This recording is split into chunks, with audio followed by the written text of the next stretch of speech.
Hello guys, അപ്പോൾ ജോലിയൊക്കെ കഴിഞ്ഞ് വന്ന് വൈകിട്ടത്തെ ഇന്നത്തെ പരിപാടികളൊക്കെ ഒന്ന് കണ്ടു കഴിഞ്ഞാലോ.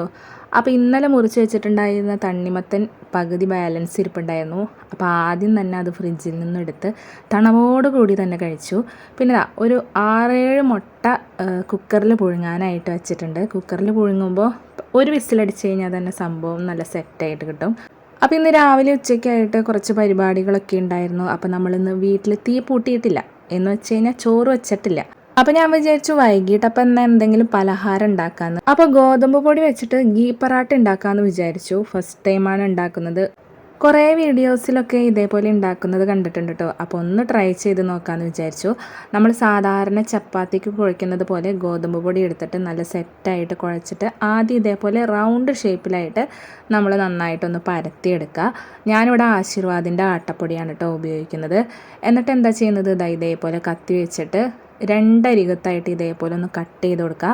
എന്നിട്ട് നെയ്യ് ഫുള്ളായിട്ട് തൂവി കൊടുക്കുക. എല്ലാ വശത്തും നെയ്യ് തൂവി കൊടുക്കുക. എൻ്റെ കയ്യിൽ ഉണ്ടാക്കിയിട്ടുള്ള നെയ്യൊക്കെ തീർന്നു പോയിട്ടോ. ഇപ്പം ഞാൻ കടയിൽ നിന്ന് വാങ്ങുകയാണ് ചെയ്യുന്നത്. എന്നിട്ട് ഇതേപോലെ അങ്ങ് മടക്കി കൊടുക്കുക. എല്ലാ അരികുവശവും മടക്കി കൊടുത്ത് വീണ്ടും നെയ്യ് തൂവിയിട്ട് കുറച്ച് പൊടി വിതറിയിട്ട് നമുക്ക് ഇതേപോലെ ഏകദേശം ഒരു സ്ക്വയർ ഷേപ്പിലായിട്ട് പരത്തിയെടുക്കാം. എന്നിട്ടിത് ചപ്പാത്തി ചുടുന്ന പോലെ ചുട്ടെടുക്കുക. നമ്മൾ സാധാരണ ഉണ്ടാക്കുന്ന ചപ്പാത്തി പോലെ അല്ല കേട്ടോ ഇത് ഉണ്ടാക്കിയിട്ട് നമുക്ക് കയ്യിൽ കിട്ടുമ്പോൾ കഴിക്കുമ്പോൾ ഒരു ലെയർ പോലെയൊക്കെ ശരിക്കും ഒരു പൊറോട്ടയുടെ ഏകദേശം ഒരു പരുവത്തിലായിട്ട് കിട്ടും. ഈ ഒരു രീതിക്കാണ് ഞാൻ ചെയ്യുന്നത്.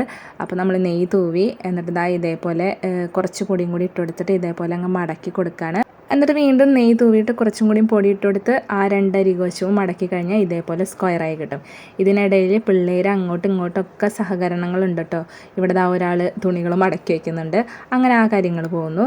അങ്ങനെ നമുക്കിത് ചുട്ടെടുക്കാം. ചുട്ട് കൊടുക്കുമ്പോഴും നമ്മൾ ഇതേപോലെ തിരിച്ചും മറിച്ചും ചപ്പാത്തിക്ക് എങ്ങനെയോ ചുടുന്നത് അതുപോലെ ചുട്ടുകൊടുക്കുക. കുറേശ്ശും കൂടി നെയ്യ് തൂവി കൊടുക്കുക. അപ്പോൾ ഇവിടെ ഞാൻ കുറച്ചധികം നെയ്യ് തൂവി കൊടുക്കുന്നുണ്ട്.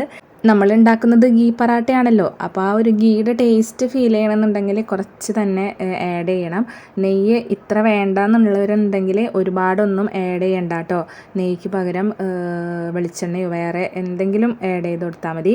അപ്പോൾ നമ്മുടെ ഗീ പറാട്ട ഇവിടെ ഏകദേശം സെറ്റായി വരുന്നുണ്ട്. കണ്ട നല്ല പോളൊക്കെ കിട്ടുന്നുണ്ട്. പക്ഷേ എനിക്ക് എല്ലാതും ഉണ്ടാക്കുമ്പോഴും ഈ ഒരു പോളത്തിലൊന്നും ശരിക്കും കറക്റ്റ് വന്നില്ല കേട്ടോ. പക്ഷെ നല്ല സോഫ്റ്റായിരുന്നു ചപ്പാത്തി. അങ്ങനെ ഞാൻ എല്ലാം ഉണ്ടാക്കിയിട്ടുണ്ട്. ചപ്പാത്തി അല്ല, പറാട്ട. അപ്പോൾ നമ്മുടെ ഗീ പറാട്ട ഇവിടെ സെറ്റായിട്ടുണ്ട്. നല്ല ടേസ്റ്റാണ്, എല്ലാവർക്കും ഇഷ്ടപ്പെടും. ഒരു വട്ടമൊക്കെ ഇത് ട്രൈ ചെയ്ത് നോക്കാം കേട്ടോ. അപ്പോൾ ഈ ഒരു ഗീ പറാട്ടയ്ക്ക് കോമ്പിനേഷനായിട്ട് ഞാനിവിടെ മുട്ടക്കറിയാണ് ഉണ്ടാക്കിയിട്ടുള്ളത്. ഒരുവിധം എല്ലാവർക്കും അറിയാവുന്ന ഒരു റെസിപ്പിയാണ്. അപ്പോൾ ഇനി അടുത്ത വീഡിയോ ആയിട്ട് വീണ്ടും വരാം. ബൈ.